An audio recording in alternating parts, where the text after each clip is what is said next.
All right, hello everybody. Hope you're having a beautiful morning, evening, night whenever you're watching this video.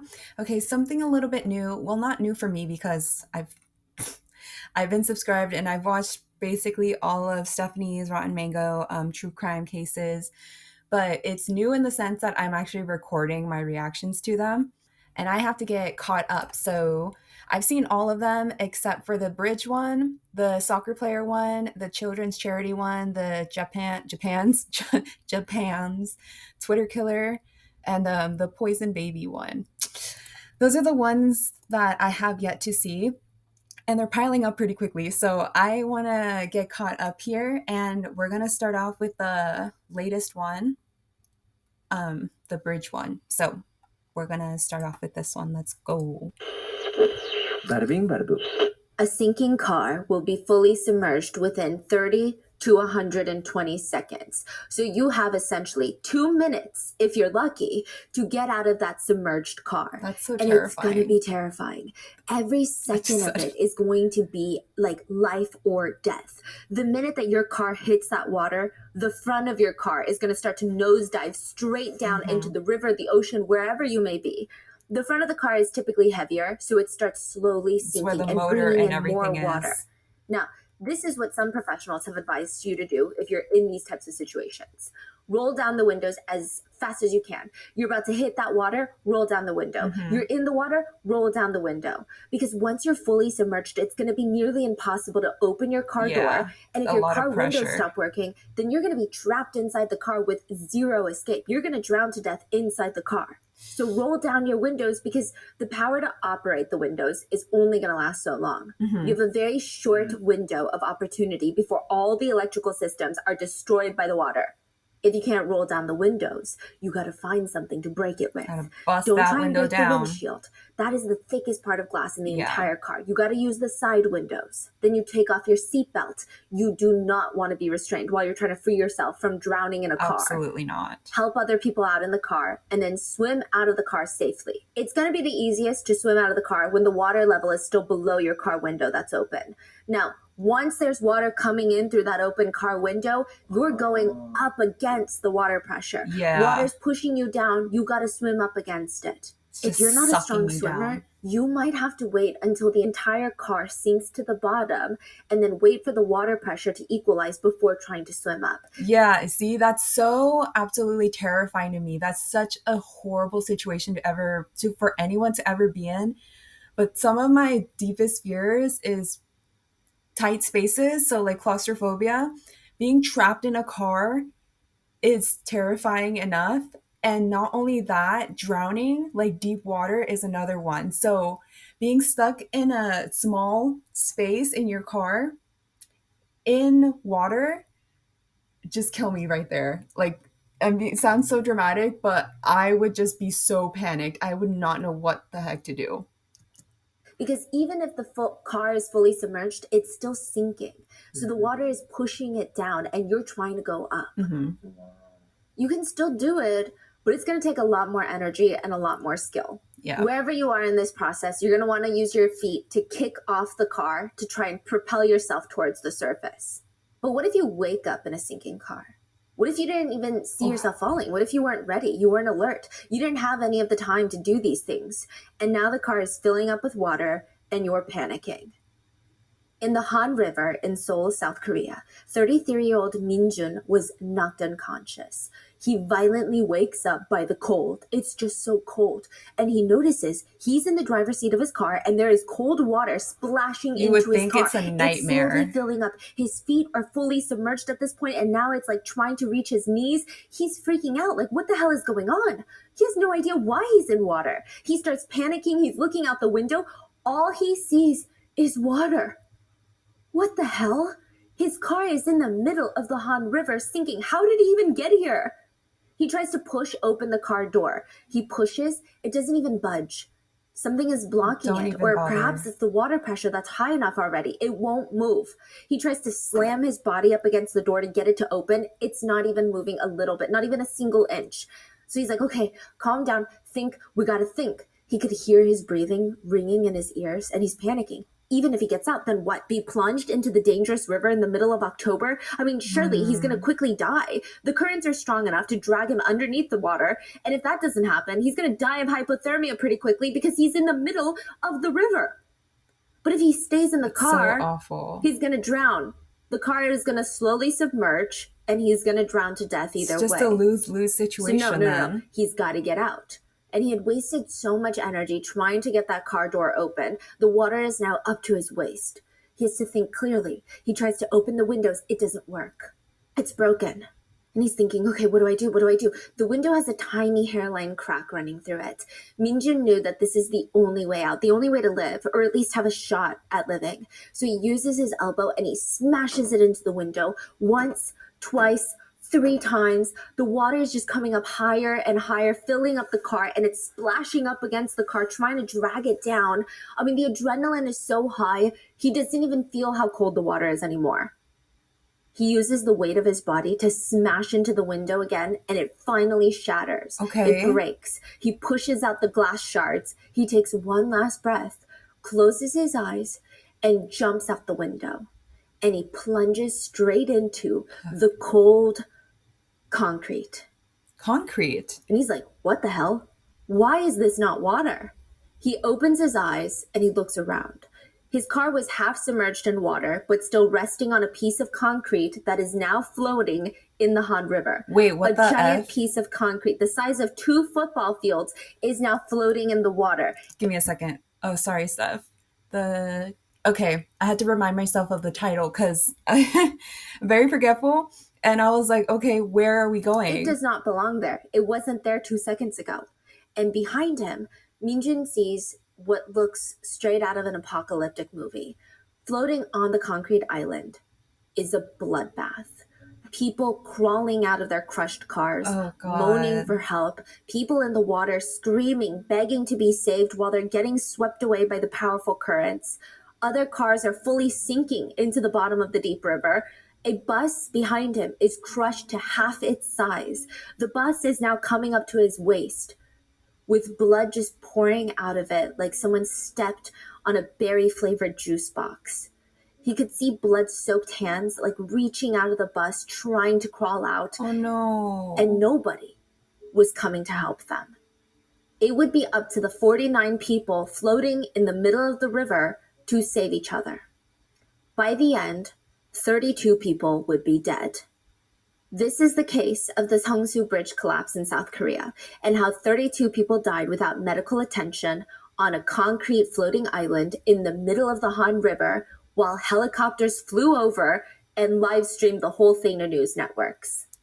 It's a very, very common theme, it appears. And that's not in every single situation, but it's not surprising to, let's just say that.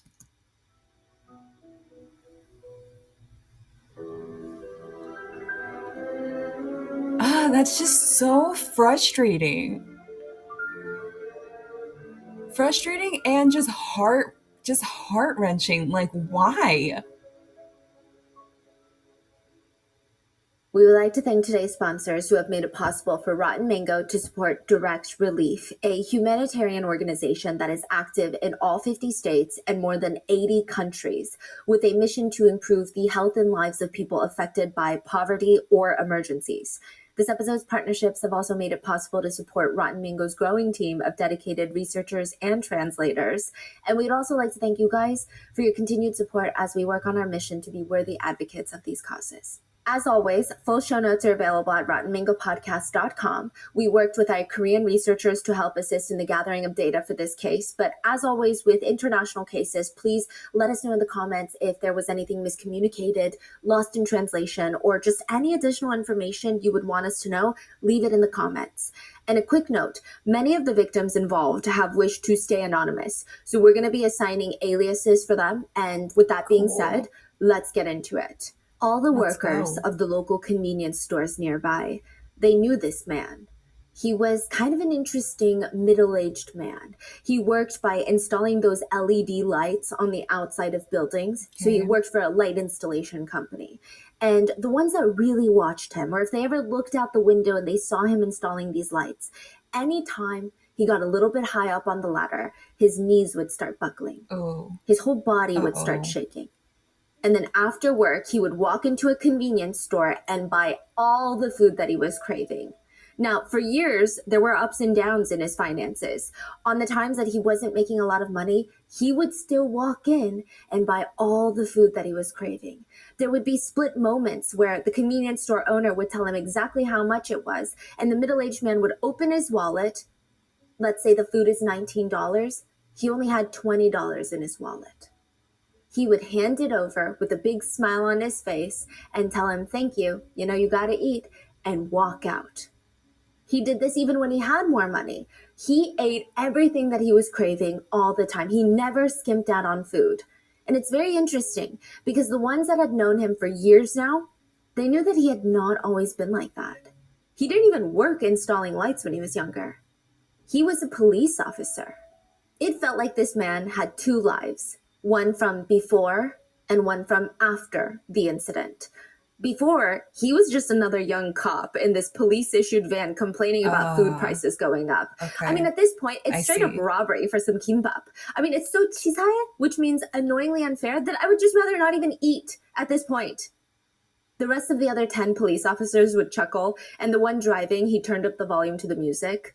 Maybe if it had been any other day, they would have just continued the conversation about how the cost of living keeps going up and police officers in South Korea, we're only getting paid like $30,000 a year. It's not fair. We're saving lives. But not today.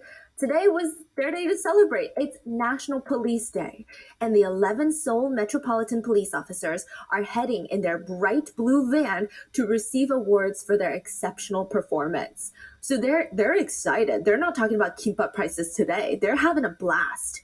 There was this slightly bittersweet undertone to it all because this was also the last day for one of the officers in the van, which sounds, I don't know, dramatic, right? But they're not just coworkers. I mean, these officers have been working together on the force for some of them months, some of them years. Yeah, and imagine going through what they go through. If you've been with each other in a situation such as a cop, per se, the experiences you experience together will definitely shape your bond in a much different way than, say, maybe teachers being coworkers. You would have, I would imagine, a stronger bond if you were in a phase of life or death. A lot of officers say, So yeah, other than family, it would be the only bittersweet. people I would trust with my own life are my partners on duty. Yeah, If naturally. my partner is out there chasing a knife-wielding criminal, we're doing it together. If my partner is out there giving out parking tickets, we're doing it together. If my partner is receiving an award for exceptional performance, we're doing it together. This would be their last ride all together. So they're turning up the volume to this very upbeat song. It's called Cocktail Love. It's Survivor's honestly the Guilt. last song that you would expect police officers to be jamming out to. It's a bit of contrast too That's with the funny. rainy morning outside. And they're singing along while staring out the window, and they're looking into the river, the Han River that they're crossing. And then boom, it hits them. What the hell was that? They turn down the music. And the driver says, it's nothing. It was just like a small stone. Sometimes the stones come up from the road. It hit the windshield. That was a big stone, I think, though, because that sound was loud. But now with the music turned off, their ears are alert. No, but what's that sound? The car gets quiet and they're trying to listen. And it's like this low, like, noise. It almost kind of sounds like the beginning of thunder, like a rumble almost. It's a deep tuk noise. It's like one that you would feel in your bones. The officer driving the car, Officer Lee, he was going to ask the group what they thought the strange deep noise was, because it's clearly not normal. But his officers start yelling from the back, brake, hit the brakes, hit the brakes. He looks up at the road ahead of him, and the road ahead looks like it's rising. Oh. It looks like the road is getting taller out of nowhere. How is that even possible? How is it getting lifted? They're on a bridge. Is this some sort of like weird optical illusion or some sort of earthquake? And as quickly as the road ahead of them looked like it was growing taller, it just vanished completely. It disappeared. And then they felt this really odd, strange weightlessness in their stomach. Like their stomachs were just floating around inside of their bodies. Oh, yeah. Okay. And then, boom. Some of the officers screamed, Others felt everything go black. Most of them fainted. But one thing was for certain. The next time that they looked out the window, they were in the middle of the Han River. 21-year-old Officer Lee, the driver of the police van, he opened up the driver's side door, and there was so much noise when he opened that door. Emergency sirens getting closer and closer. People are screaming for help. Help. He has to help. So he's forcing his trembling legs to try and move out the car because he's shaken up. It feels like a war zone. It feels like there's bullets just flying towards them from all different angles. Ooh. And now that he's out of the car, he realizes it's not bullets, it's stone. Like thousands of pieces of gravel are just plummeting from the sky, landing on him, near him, clinking off the police van into the water, creating these giant splashes. He could barely keep his eyes open from all that dust. And then the cold wind. Not just the wind of the Han River, but the helicopters. There's helicopters just circling around.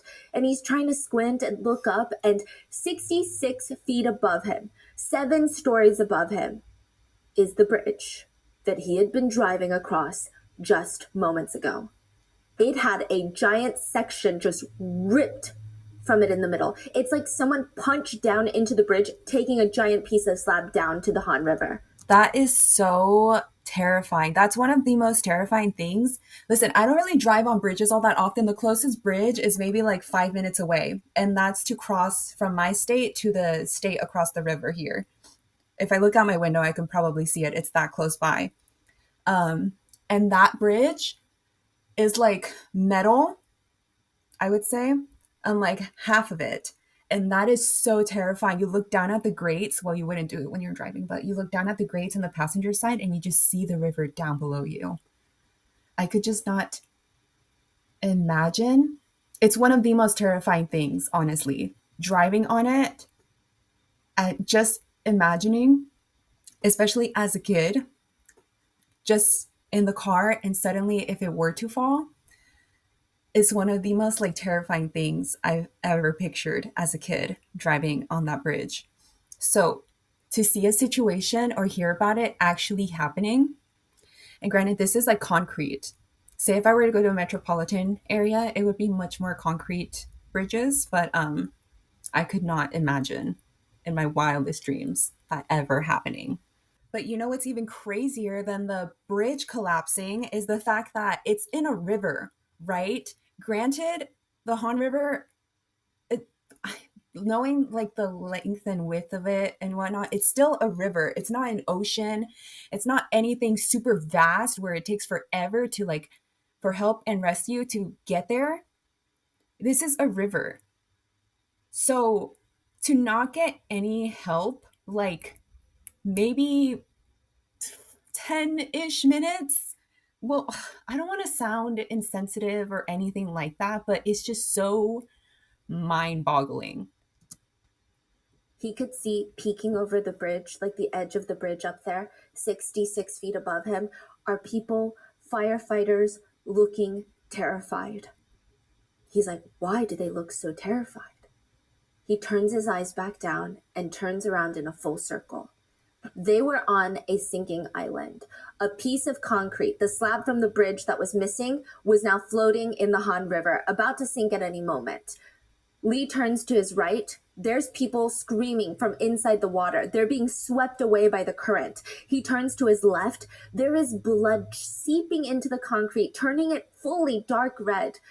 He looks up and he sees a bus full of people upside down, and the bus is completely squashed. He could see long strands of hair just soaked in blood peeking out from the bus windows. Backpacks were ripped apart, and loose shreds of homework were just sitting in pools of thick blood. The next stop for this bus would have been Muhak Girls High School. In Korea, most high schools don't start class until 8-10 a.m. But technically, if you're not in your seat by 7:50 a.m., you're considered late. So most students, they try to shuffle into the classrooms by, 7:30 a.m. So you have some time to settle down, set up your little station, catch up with your friends, finish eating the breakfast that you bought at the convenience store. I never ate Apparently, breakfast. they call it reading time. But most students, they do not sit calmly and read a book ready for the day to start. They're Right. running around going from class to class, treating it like a recess, doing their hair, fixing their makeup, playing with their phones. Oh. They're doing everything. They're running, taking pictures, eating snacks. And at Muhak Girls High School, most of the students were really good about getting to class on time, except Friday, October 21st. The teachers of Muhak Girls High School walk into their classrooms and they look around. There's 8 empty seats. No one had called ahead of time. Usually, if students are sick, the parents will call. If students are late, parents will call. 8 unexcused lateness, tardiness, absence. Strange, like 1 or 2, Very they're used to that strange. maybe, but 8, they look out the window and it's just rain droplets pouring down. Okay, maybe they're late from the rain, but still, it rains all the time. They're on time. We're not sure how everyone at the school found out. Like maybe a teacher ran out of the staff room yelling at everyone, like, turn on the TVs. Yeah, you Maybe would a get student news had heard about flash. it and ran into the school saying, did you guys see what happened? But very quickly during homeroom period, Muhak Girls High School students found out that the bridge leading straight to their school that most of their classmates and friends took every single morning to get to class had collapsed. And those 8 empty chairs belonging to their friends, they may never be filled again. Every single channel on TV, every radio station was playing the same thing. A shocking incident has occurred this morning. During a severe traffic jam during rush hour, the Seongsu Bridge has collapsed. Nearly 100 feet of the road collapsed and broke off into the Han River, taking down multiple vehicles with it. Eventually, the police, fire department, and soldiers on base nearby would be dispatched to this collapsed bridge. In total, 1,500 people were mobilized to the scene. Some of the news reports started sharing suspicions that North Korea was attacking South Korea, that they had bombed the bridge, causing it to collapse. It was reported by world leaders that there's a genuine risk of war that would involve chemical, biological, and nuclear weapons. Mhm. The Nonpartisan Congressional Research Service estimates that North Korea could rain down on Seoul with 10,000 rockets per minute, killing 300,000 South Koreans in a single day, if they wanted to. Experts estimate that in the long run, if North Korea attacks South Korea, millions could die from this type of escalation. So people are thinking, maybe this is just the beginning. Maybe this is the work of a North Korean rocket. While news stations are on high alert about anything regarding North Korea, all the students at the all-girls high school are just terrified. They're so anxious that their friends are not showing up to class. And that bridge being the main method of transportation for many of them, it's making them feel panicked. They try to find out if someone released a list of names. Or what about the vehicles that were crashed? Wait, what car does Yuna's dad drive again? What about Sarah? They said it's only a few vehicles, right? Like, what are the odds that they were on that section of the bridge? Like, we need to calm down, right? It's going to be okay. They had no answers. All they could do was wait, holding onto their breath, sitting at their seats, not able to focus on any of their schoolwork. And slowly, more reports came out about the collapse, including the fact that public bus number 16 was on the bridge when it went down. Bus number 16 was packed like sardines. This is rush hour in South Korea. There are students with their backpacks being squished by men in suits with their briefcases, security guards heading to work trying to close their shoulders in to make room for more people. Bus number 16 had made it across the part of the bridge that collapsed, according to the news, by half of its length. The part of the bridge that collapsed went down, and bus number 16, half of the bus, was on the part that did not collapse. And the other half of the bus was suspended in the air. That's even worse. Yeah. There was no concrete, no ground supporting the back half of the bus. It was essentially dangling. The driver of the bus, according to witness statements, tried to accelerate to move the rest of the bus to the part of the bridge that hadn't collapsed, move it to safety, but it was nearly an impossible feat. Yeah. A standard city bus weighs as much as 44,000 pounds with all the passengers squished inside. That is the weight of a whale shark. Imagine a whale shark that is half off of a bridge. How would you stop it from falling? The bus driver, he tried his best to not let the bus fall, but there's just nothing you can do. You cannot go up against physics like that. He tried.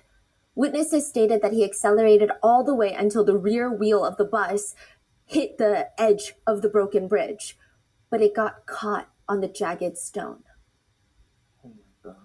The bus driver accelerated with everything he had, but because the rear wheels were caught, it caused the entire body of the bus to go up. The bus, to a degree, was now vertical because he's accelerating so Right. much and the back wheel is getting caught. It was erecting itself up on the middle of the bridge. Drivers on the bridge were staring in horror because they knew that there was nothing that they could do to help. The bus went up and then fell back into the hole. The bus made almost a semicircle as it fell all the way down 66 feet and crashed onto the concrete slab that had broken off into the river. The bus was in the worst condition because the other vehicles that had fallen with the slab, there was a crash, they were injured, there were a lot of serious injuries, but because they didn't fall onto the crash, the impact was not as hard. Bus number 16 was crushed like an aluminum soda can. Bus number 16 was the bus that many of the all-girls high school kids took to get to school. The next stop on the bus, right after they crossed the bridge, would have been Wuhak Girls High School. Many families would later bring up the butterfly effect.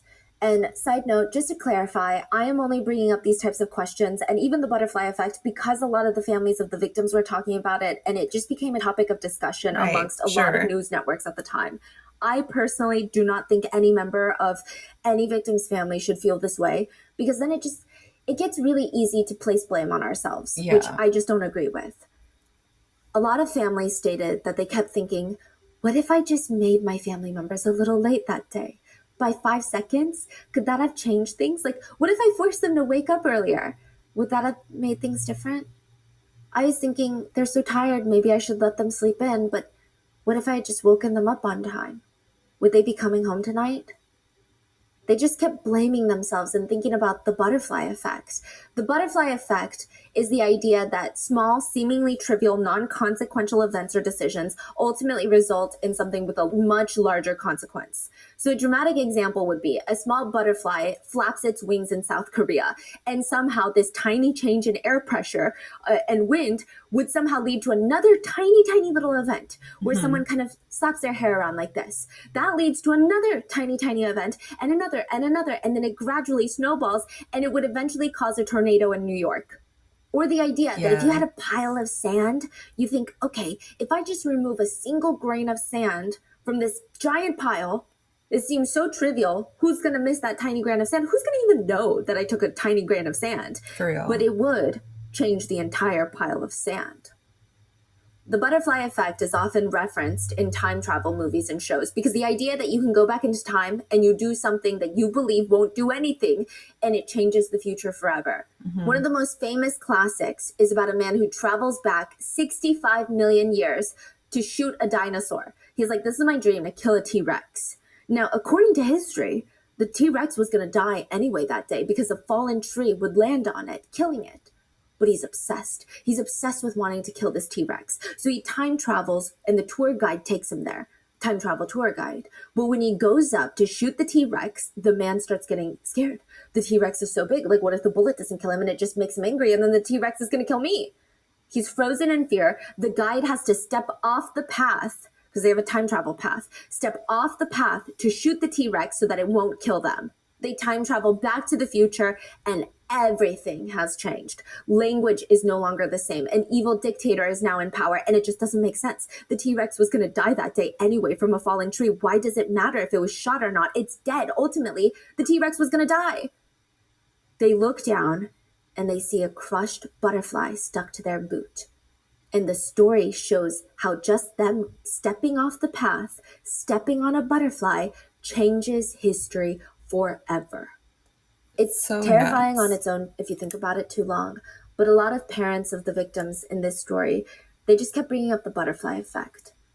They said they kept asking themselves, could things have played out differently somehow? Maybe I would have asked if they wanted a coffee, and if they drank a coffee before they headed out, then they wouldn't have been on that part of the bridge. Or maybe I could have made them wake up 5 minutes earlier. Or maybe the night before I made them sleep 5 minutes earlier. Or maybe I was going to shower, but I could have just let them shower first. Or what if they wore a specific tennis shoe that takes a few extra seconds longer to tie? Could that have changed the outcome of things? Yuna had stayed up late at night drawing again. She was a junior at the Muhak Girls High School, and after all of her studies, her one guilty pleasure at night was to just draw.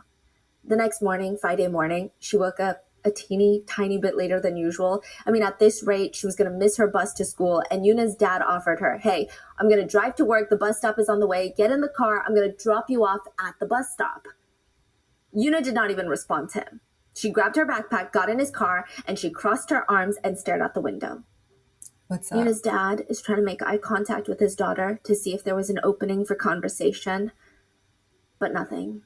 She refused to look at him, and she just stared out the window. It was kind of a Cold War.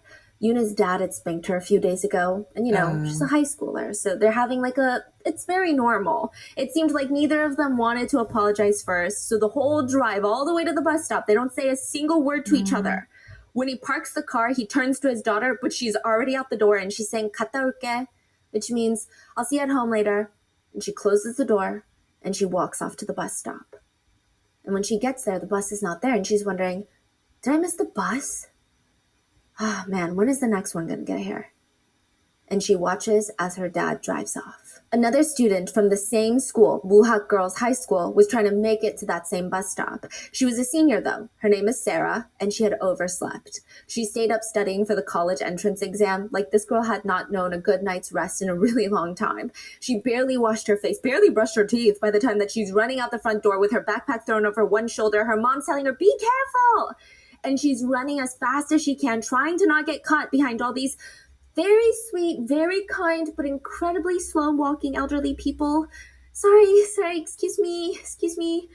She could see the bus stop at this point, and she sees the bus that she's supposed to be on. This is the last one that she could take in order to not be late for school, is stopped at the bus stop, letting passengers on. So she's screaming, running, waving her arms, "Wait, don't leave, please, I'm coming. Only one of the two students from the Muhak Girls High School would be alive by the end of the day. Snow globes are a little sadistic if you think about it. Like, there's a cute family inside of this clear sphere, and you see the family and their dog and their little house in the back, and you pick it up and you shake it with everything you have, and then you just excitedly watch as they have to face this cold blizzard all by themselves. We are genuinely the makers of chaos. The 11 police officers who all managed to survive the collapse, they felt like they were in a snow globe. They had been living their lives to the best of their abilities, following the laws, starting their own families, and some sadistic unknown person had come by and violently shaked up their world, and even now they feel like they're in a snow globe. 66 feet under the bridge in the middle of the Han River, they could hear the helicopters above them. They could see the fire trucks parked at the top of the bridge above them, rescuers' heads just poking over the edge, staring at them. They could hear them barking all sorts of orders over the megaphones. "We need a port here. Get the equipment down here. Someone mobilize the cruise ships." But being police officers, they knew nobody was prepared for anything like this. Yeah, they knew that they didn't have time to wait for any of that. They could hear people screaming, "Help me, help me." They all start whipping around to try and find out who's screaming, who needs help most urgently. One of the officers points into the water. There are two people being swept away by the current. They're gonna die. The Han River is known to have really strong currents, to the point that it's advised that you only swim in the designated beach areas. It would take just a moment for them to disappear with the current and just be dragged under the water.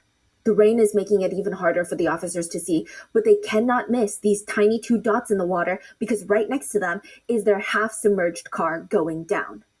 When the bridge collapsed and all hell broke loose, the silver car landed directly in the water instead of on the concrete island.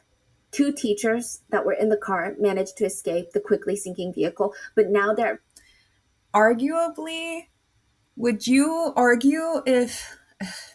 I hate making comments like this because I really don't want to sound insensitive, but would you argue it'd be better if the car landed on or along with the concrete slab, or if it landed in the water?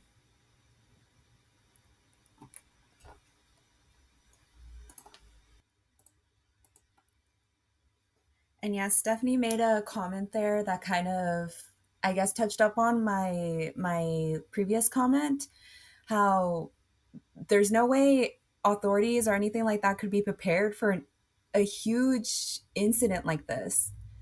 because even though, like I said, it's a river, like you can look over and you can see land on both sides wherever you look. You could argue that, like, okay, help could get here quickly, but it's like, okay, the bridge collapsed. Crap. What the people are going to be in such shock? How in such shock that how quickly can you work and act to properly get the proper help there as quickly as you can? But I guess another concern I have is the ratio between helpers versus news broadcasters. If there's more helpers than there are news broadcasters, then okay, you know, they're obviously going to broadcast this terrible incident because the citizens need to know that this occurred. Or if there's more news broadcasters than there are helpers, then that is where the just the problem lies. 2 teachers that were in the car managed to escape the quickly sinking vehicle, but now they're at risk of drowning unless someone saves them. So the officers are screaming, "Get the tire!"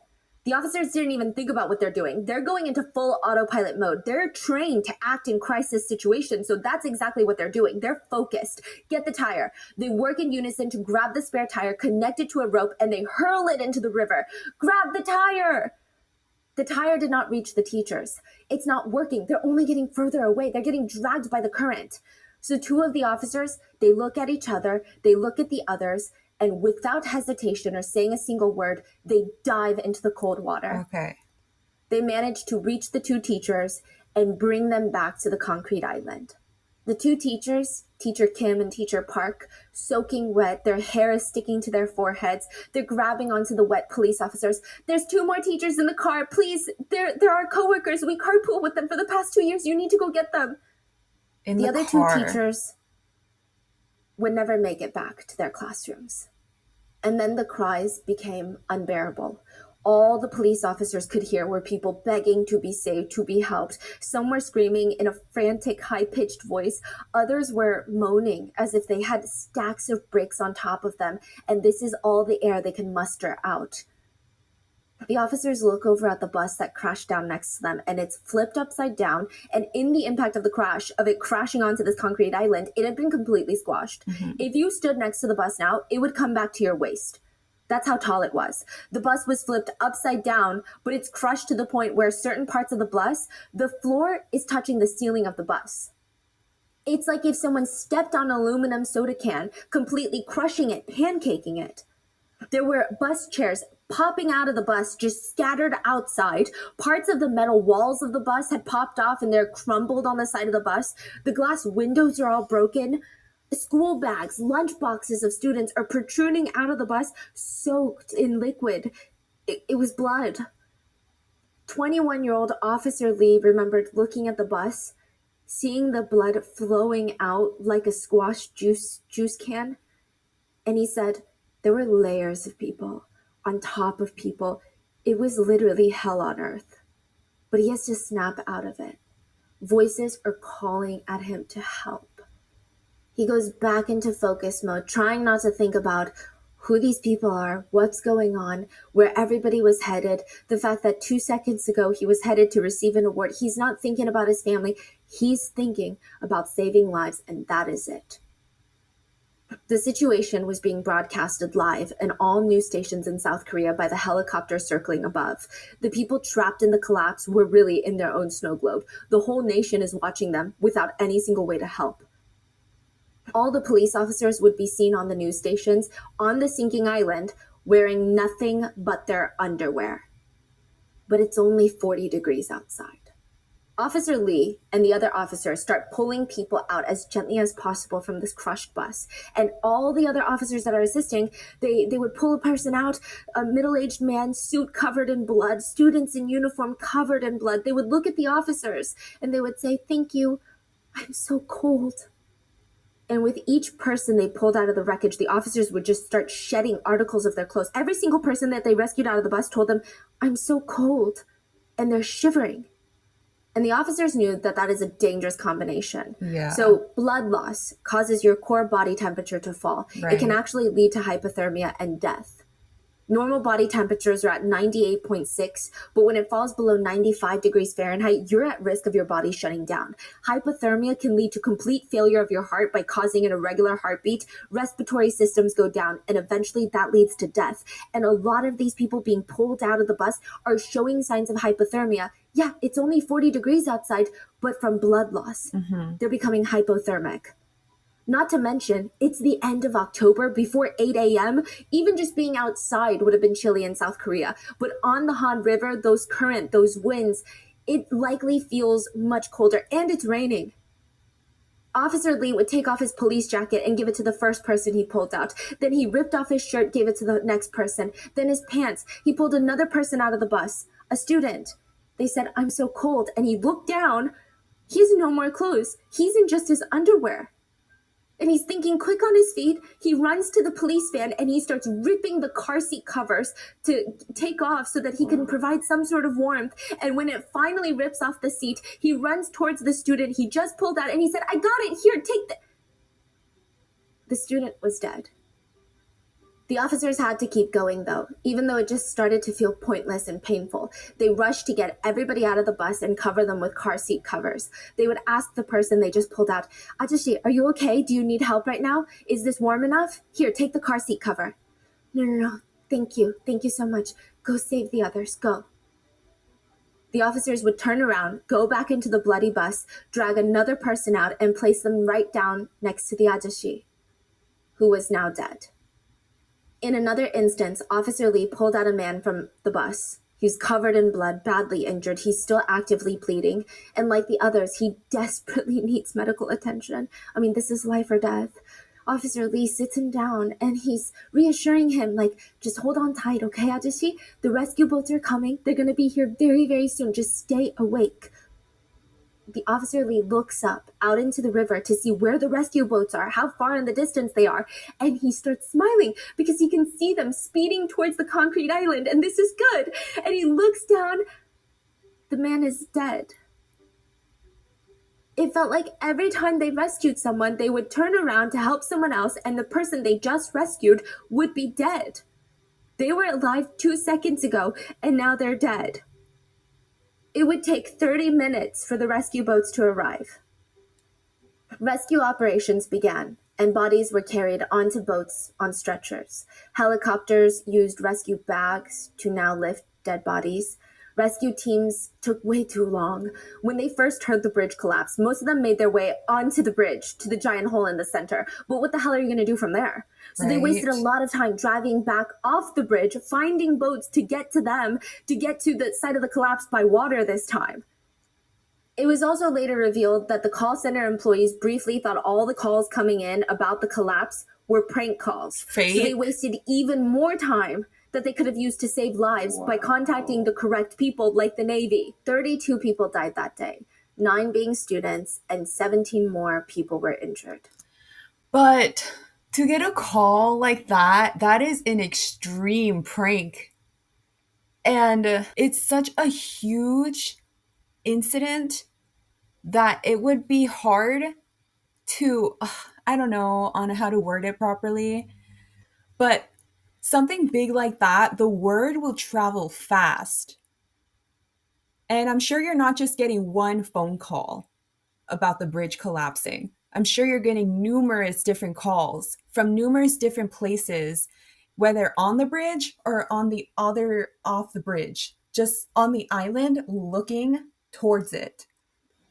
It is widely believed that if the rescue boats had come sooner, more people would have been saved. And now, at that point also, we believe that if the rescue boats had come sooner, more people would have been saved.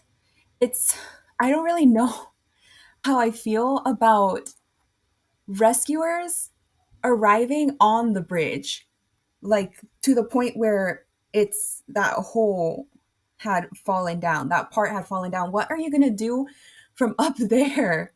What are you going to do from up there?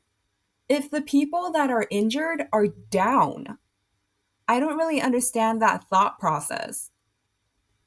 Because surely you're not on the bridge or anything like that.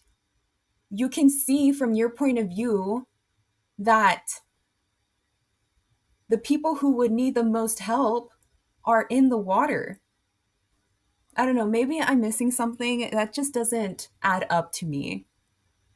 Also, I'm sure that if they were to get there sooner, you could have saved a few more people, but to have such a strong impact like that, the amount of blood loss and just trauma to the body, I don't know. I'm just picturing as a healthcare worker, um, just the situation if you were to receive patients that have been in a situation like that. Oh no. And now, with the rescue teams doing what they should have done 30 minutes ago, administering medical care, the 11 police officers, they sat down to catch their breath for the very first time since the collapse. Officer Lee, he's 21. He called his dad because he usually reports to his parents, and I believe he was still in a state of shock, though. Of course. Because he just told his dad very bluntly everything that happened, like he was still on autopilot. I mean, he was so nonchalant. He stated, "Yeah, Dad, Seongsu Bridge collapsed, and I rescued some people out, so it's fine. Don't worry about it."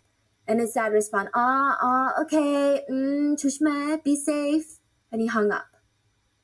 It did not register in that moment for Officer Lee's dad what his son was saying. After the line went dead, his dad stood there processing what his precious son had just told him. And he immediately called him back and he screamed into the phone, "You're where?" The Seongsu Bridge was a symbol of economic power. The Seongsu Bridge was built 15 years before it collapsed. I mean, it was part of the government's plan to modernize Seoul before the Summer Olympics were coming. Listen, don't even get me started on the Olympics and what the cities will do for Olympics. It was going to be held in Korea. They wanted Seoul to Don't be even cleaned get up. started on The government spent $470 million to clean up the Han River, just clean it up from pollution. They said the Han is like clothing to the people of Seoul. So this is Olympics of 1990s? Yeah, something to wear daily with pride, something to keep clean. Our fathers and their fathers would swim in the Han. It's our lifeblood. And yet, 32 people had just died because the bridge collapsed into the Han River. And there were signs that the bridge was going to go down. 10 hours before the bridge collapsed, a large gap. Yes, I was thinking, okay, she's just about to talk about it. I was thinking that there's no way, unless I'm just not knowledgeable enough on bridges and like the infrastructure and whatnot, like and how it was built, but there's no way that there was no sign or signs indicating that at some point super soon the bridge was going to collapse, even not to get that far, that the bridge was unsafe to travel on. Surely there were numerous signs present that could have indicated the hazardness of driving on there. But before I jump into conclusions or like say something that just makes me sound stupid, we're just going to listen to what Steph has to say. Had formed in one of the joints on the floor. Sorry. 10 hours before the bridge collapsed, a large gap had formed in one of the joints on the floor of the bridge. Like, you could look into it and see water. It was a large gap. Seoul City was alerted, and they sent workers out there to lay a small iron plate on top of the gap so that nobody's tires would get stuck. And it wasn't even, Excuse I say me? small iron plate. It's not small. It was 4 feet by 7 feet. They're trying to put a Band-Aid on a bridge? Literally, quite literally, they put a Band-Aid on the bridge. Slapped a Band-Aid on. This was 160 feet from the site of the collapse. They were going to repair the joint later, they said, but they postponed it. Repair the joint later? It's okay, there's a hole in the bridge, but I'm sure the tons of weight in the cars aren't gonna cause any more trouble to that spot, you know? We put a metal plate on it, it should be fine. It should hold the weight. There's not going to be any more gaps. It should be fine. We'll do it later. What kind of BS is that? This is so frustrating. They repair the joint later, they said, but they postponed it due to bad weather, which is fine. But then why not just shut the bridge down? Shut the bridge down. The next morning, about an hour and a half prior to the bridge collapsing, reports started coming in that people could hear these creaking noises coming from the bridge. Oh, you know God, those horror movies where they walk into those old haunted houses and it feels like the entire house is thundering? They said it sounded like that, but on a bridge, which can't be great. It sounds like a monster, like deep, low rumbles and creaking noises. It sounds like it's echoing too, like something big is shifting. It sounds like thunder inside of the bridge. Seoul City said once again that they would check it out, but after the rain stopped, less than an hour later, the bridge collapsed. Over 30 people died and more were missing. Search teams consisting of 150 personnel were sent into the water to locate more bodies. Professional divers, the Navy were all involved. They found the silver car with the 2 remaining teachers inside. They had drowned. And a little while later, searchers came across another fully submerged vehicle, a gray Hyundai, and the driver had not been able to escape from the submerged vehicle. He was also dead. After 5 days, they called off the search, and no more bodies were found in that area of the Han River. 32 dead, 29 from the bus, 9 of them being students, and 3 that drowned. Muhak Girls' high school graduation was 4 months after this. Everyone showed up. I mean, even students who weren't graduating that year, parents of students, they all rallied to show support for 8 students that would never be coming back. Many of the parents of the deceased brought in a single yellow tulip in memory of their children. Sarah brought one in too. The bus never waited for Sarah, the one that collapsed. And that is the only reason that she survived. She said, when I got on the next bus, the bus driver said that we couldn't go by this Hongsu Bridge route, and I was surprised that we passed a different bridge to go to school. I ran into the classroom because I was late, and everyone was crying and hugging me. Everyone thought that something had happened to me because I hadn't come to school on time. They were playing the news. They said Yuna and her dad had a big fight a few days before she was killed. Most high schoolers, they have a hatred for parents lecturing them. And in that car, her dad thought, wow, she's really mad at me. But Yuna she's a high schooler. She didn't know how to apologize yet. And she didn't know when was the appropriate time to give her dad this letter because she felt like her dad was still mad at her. And so she saved that letter in her backpack. And it read, "To my loving dad. Dad, I can't hide my tears whenever I think about you. I know that your heart must hurt 100 or 1,000 more times when you spank me. Dad, don't think that you spanked me. Think of it as you were spanking the bad thing inside of me. And I really, really, really love you so much that it feels like my heart is going to explode. And I promise I'm just going to keep doing my best to make you proud. Appa fighting." And it was signed from Yuna, who loves her dad very much. Yuna's dad would die 2 years later from a serious health condition, but friends and family knew that he was in a rush to go tell Yuna that he received her letter. Another family, the Kangs, they lost their youngest son, Peter, in the collapse.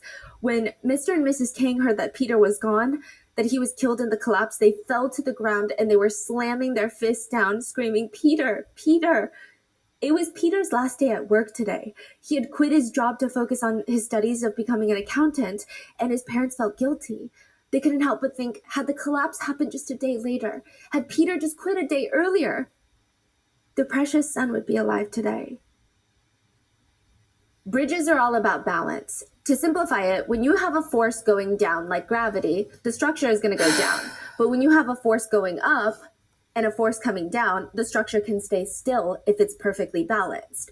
Now, there's a ton of different types of bridges, but all of them are about balancing forces. Mm-hmm. So take a beam bridge, for example. This is the cheapest, most simple type of bridge. So picture you get 2 stools, 2 chairs together. You place them a few feet apart and then place a wooden plank on top. There, you have a beam bridge.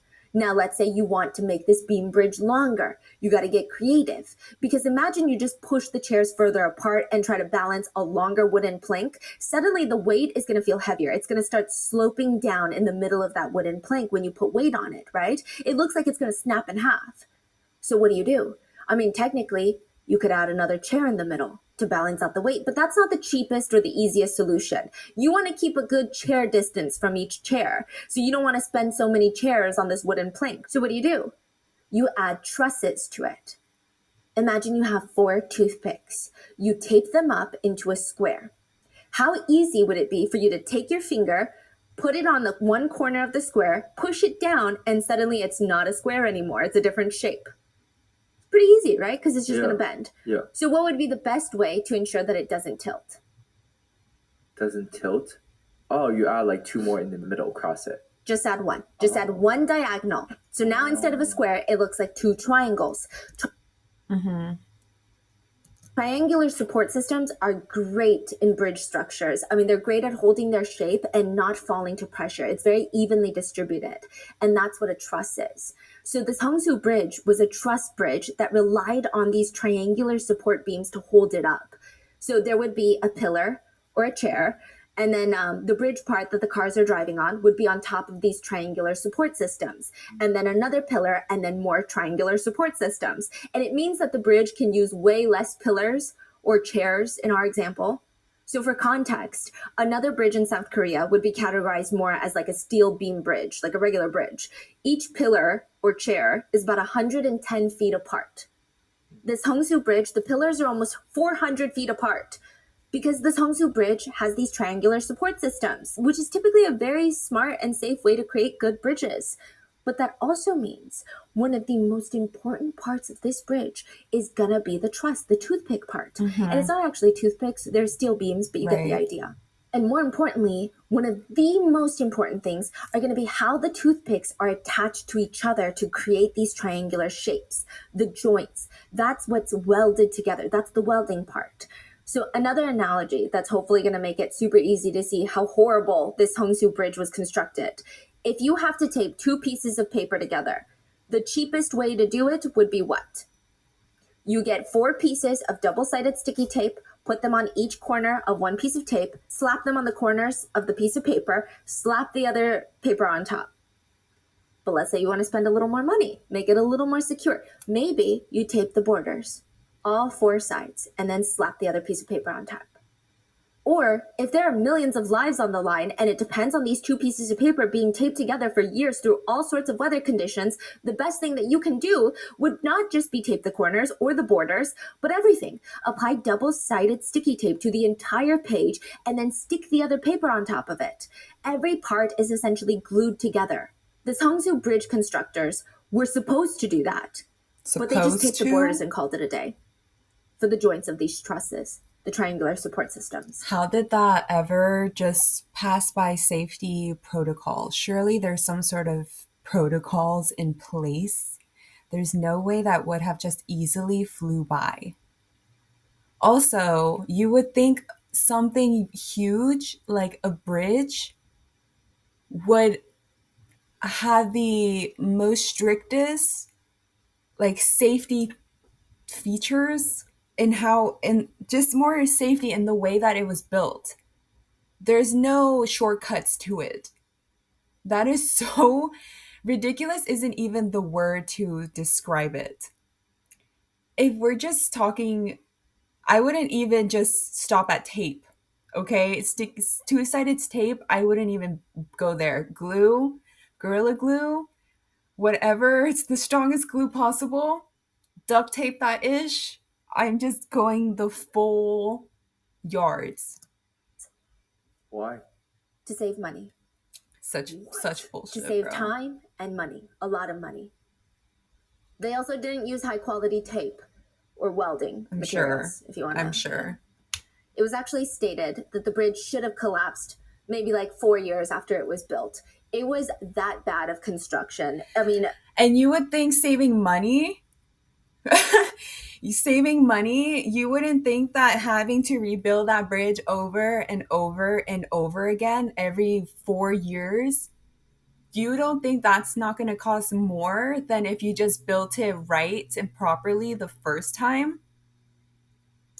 Maybe like 4 years. People aren't after using it was their built. fucking brains. It was that bad of construction. I mean, once they started investigating, people were surprised how this bridge even lasted this long. A Korean news station, MBC, went underwater to the scene of the accident of the concrete island, and they saw that the collapsed portion trusses, the triangular support systems, were held together, and the welding, they could literally unscrew bolts with their own hands. What? Other rusty parts of the bridge could just be ripped apart by a single hand. Like, the cameraman had one camera in his hand, and then the other hand was just ripping apart the bridge. Ain't no way. Other times, there were parts of the bridge that needed nails to hold two things together. Very important, obviously. Now, the nail is supposed to be, let's say, a foot long, but the nail would only be 3 inches long. The welding, the taped paper, it broke off during the collapse and it looked like it exploded from the weight. It straight up looks like a cardboard box that I was just going to say, it it looks like cardboard. Like I mentioned previously, Seoul was going through this rapid expansion phase. Government bids for construction projects would typically go to companies that promised the government that they had the fastest construction, which is great in theory because, yeah, we need more bridges to cross the Han River, but not great in theory because it inherently incentivized the company to be cheap and rush the construction at the expense of safety. People said that this was all part of South Korea's pari-pari culture. So pari-pari, it translates to like hurry, hurry, quickly, quickly.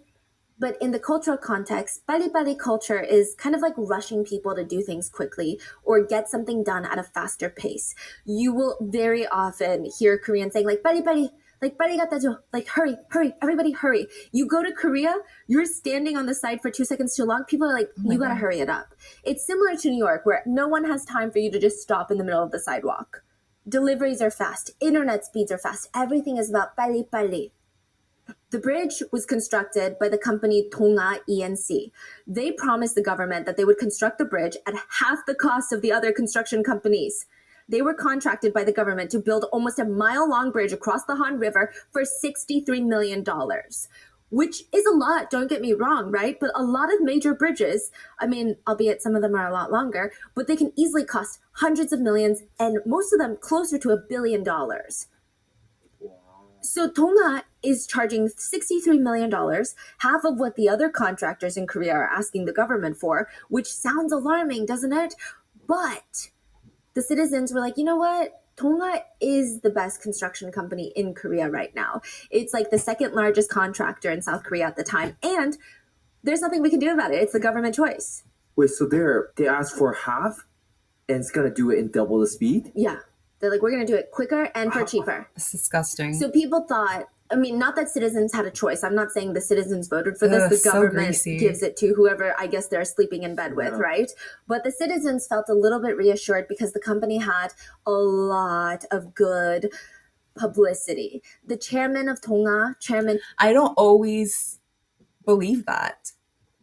Maybe it's just people think differently, of course, but best rated doesn't always necessarily mean it's the best. A lot of the times, I mean, I'm not speaking for Korea because I don't really know how it fully works over there, but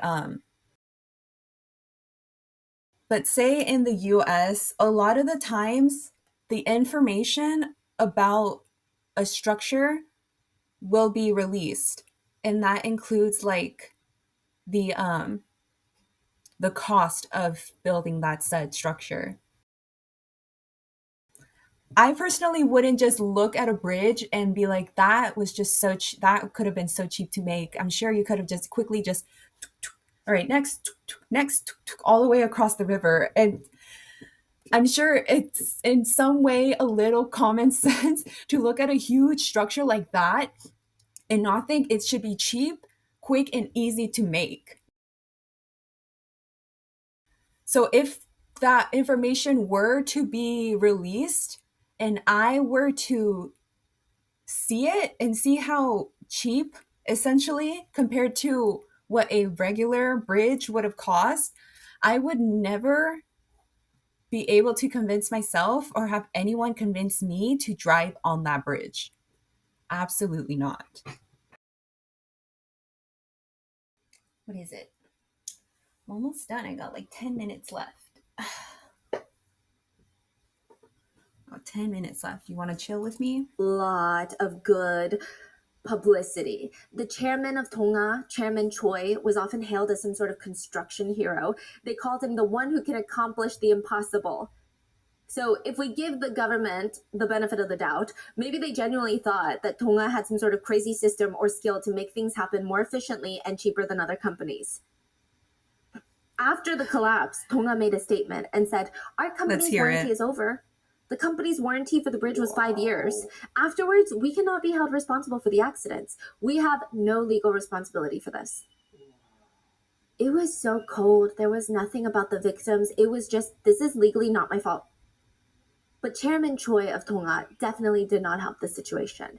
He visited the scene of the collapse the day of, and he said, if Tonga is responsible, we will take full responsibility. But then his tone changed a few days later, and he said, in order to realize Tonga's moral responsibility as the constructor of the Seongsu Bridge, with this incident, we are being reborn. Basically saying, hey guys, if you want us to, because we constructed this bridge, morally, we're taking responsibility. Not legally, don't get it twisted, morally. But now we are reborn because we did something so great. Oh, shut up. Because we morally took responsibility. Ew. Eventually, an investigation was opened into the bridge's collapse. Chairman Choi's entire attitude changed, and he said, look, I've been to Seongsu Bridge countless times, driven over it. Let me ask you a question. Would I have gone to Seongsu Bridge if I ordered it to be built cheaply and fast and without regard to safety? The company essentially argued that the bridge was fine for the past 15 years, so it's not their fault. If it was this bad, how would it have lasted 15 years? They started shifting the blame to Seoul City, the city government, for negligence on maintaining the bridge. They stated that for the responsibility of managing all the bridges over the Han River is done by the city of Seoul. The city is required to conduct safety inspections on facilities every single year. So does that mean they ran their test and the results said the bridge was fine? Were they not thorough in their testing? Did they even test the bridge? It was later revealed that after 15 years of its construction, the Seongsu Bridge was never subjected to any detailed inspections. Never once. The government decided the bridge inspections would focus solely on older bridges. Another very dangerous thing to note, the government never restricted heavy vehicles from the bridge, nor did they try to limit them, which that's a huge pivotal part of ensuring the safety of bridges, because bridges, yes, they're supposed to be safe. You have to make sure that they're not overloaded, though, because that could cause a collapse. There is no bridge that has unlimited weight limits.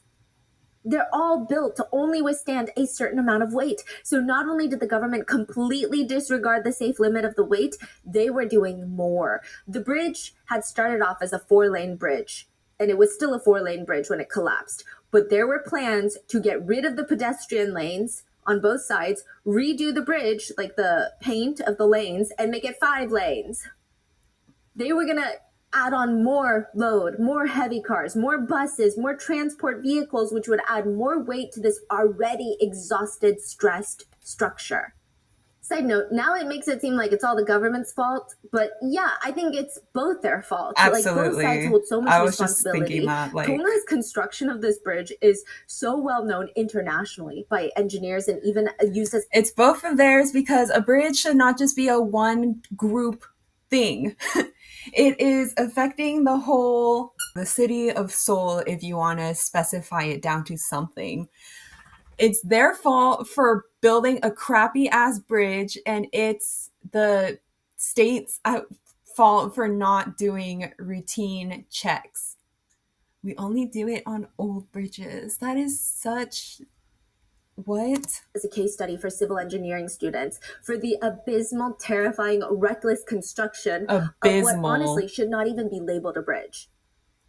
Allegedly, Tonga hired an expert in steel plate welding. So that's like the take part I was telling you about. The joints, the most important part, very important of a truss bridge. But when that expert insisted on, hey guys, we need to go a little bit slower because we need to inspect the steel plates thoroughly because this is the most important part. Mm-hmm.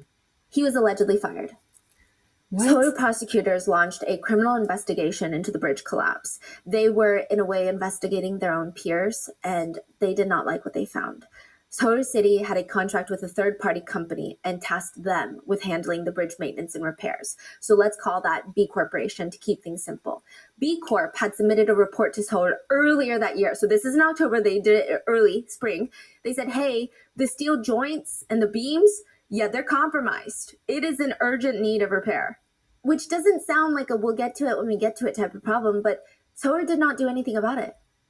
Yeah, October 26, less than a week since the collapse, prosecutors arrested 7 B Corp officials because prior to this urgent message sent to Seoul, the bridge had so many red flags that they didn't even inspect. Like, they let it get to this point. They could have flagged it earlier on, but they were too lazy to do daily reports. They never checked it out. And then finally, earlier that year, they finally checked it out. And they were like, oh, no one should be on this bridge. It's going to collapse any second now. 4 Seoul metropolitan government officials were arrested for disregarding that very urgent message sent earlier this year about the compromised beams.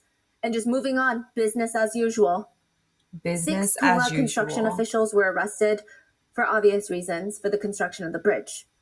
And there was debate on whether or not the mayor of Seoul, Mayor Lee, would also be arrested, but the then president of South Korea forced him to step down as mayor instead, which honestly just feels like a slap on the wrist. And in the end, they received sentences ranging from 6 months to 3 years in prison, which is, it's nothing, literally nothing. A few years later, Tonga Group, the parent company of Tonga Construction, would file for bankruptcy, and the government promised, they're like, things are going to change, guys. Things are going to be different from now on. We will care for civilian lives.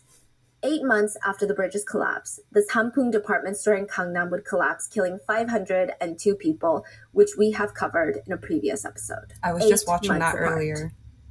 And you can still go to the Seongsu Bridge today. But it's not the same one from the collapse. The government at first, they're wild. They told the public that the Seongsu Bridge, like the collapsed part, would be repaired and back up and running within 3 months. No. 3 And they're months? gonna, like, fix the welding on other parts of the bridge. There was huge public outcry, and it didn't seem like anyone would ever drive on that bridge, even if it was repaired. Never so the would I government decided ever. to hire another company to fully dismantle the existing Seongsu Bridge and build a completely new bridge in its place. The new bridge, which I believe did recycle some parts of the old bridge, it was built by Hyundai Engineering and Construction for $140 million. And side note, the deceased victims' families were compensated about $200,000 from Seoul, about $52,000 from Seoul City, and $60,000 from Tonga, reaching about $312,000 per victim. What is that? I mean, that's nothing. I believe the injured also received a bit of help in terms of medical bill assistance, but really nothing. Just the a police bit of officers who help. actively rescued people and were traumatized and were victims, they received nothing. No compensation, no mental health. I'll act The surprised. police officer we talked about from earlier, he said I won't even act the only way he surprised. really learned to cope was life is short, so even if he doesn't have a lot of money in his pocket, now he eats whatever he wants. Because you don't know when your last meal is. Officer Lee, the 21-year-old, he struggles heavily with PTSD and survivor's guilt. He said, Yeah. the most regrettable thing is I couldn't save more people. And then I lived, but they died. The new Seongsu Bridge would also take the life of another victim, the father of one of the students who died in the Oh crash. no. He would always visit the new bridge when he thought of his daughter because there's pedestrian lanes. But it was just too hard. On the 4th anniversary of his daughter's death, he took his own life at the spot where the bus had fallen. His family said he blamed himself for not being able to protect his daughter. Many of the victims' families fainted when they were asked to come ID their loved ones in the beginning. One mother cried out, my baby, how can I live? How can I live on without my child? Please go look at my child, and please somebody just wipe the blood off of him, please. Wipe the blood off of my baby. It hurts. One family member of a victim said, there are a lot of accidents with hundreds of victims. Sometimes the number 32 feels small. That's why I feel like our loved ones get forgotten sometimes. The number is not what matters, though. What matters is there should not be a single person who ever dies like this again. I don't want the world to forget. And even though almost 30 years have passed, every single year banners are hung up near the Seongsu Bridge Memorial, and they read, even if the whole world forgets, 엄마, Mom, will never forget. And that is the case of the Seongsu Bridge collapse. What are your thoughts? It's If you listen to disgusting. this It's Hampung so department store, I heartbreaking. mean, is it crazy knowing that this happened just 8 months prior and that still occurred? What are your thoughts? Leave it in the comments and please stay Mind-boggling, safe. to say the I will see you guys on least. Sunday for the next episode. Bye. And to be that 21-year-old officer, I'm just turned 23 earlier this month. 21? And to see such horrific incident like that, 8 months? It's crazy. I was just watching that mall episode earlier this morning. Like I said, I watched a lot of Rotten Mango episodes. I watched them all, honestly. I watched them all. just the ones that I listed are the only ones I haven't seen yet. So I will be recording my reactions to these. If you haven't watched these before, these get really heavy and really dark. So I'm just going to wish you guys happiness and health and safety and just all that good stuff. I'm just going to manifest it and just send it your way virtually, okay? So thank you for hanging out with me if you did. And I'll catch you on the next one. Goodbye.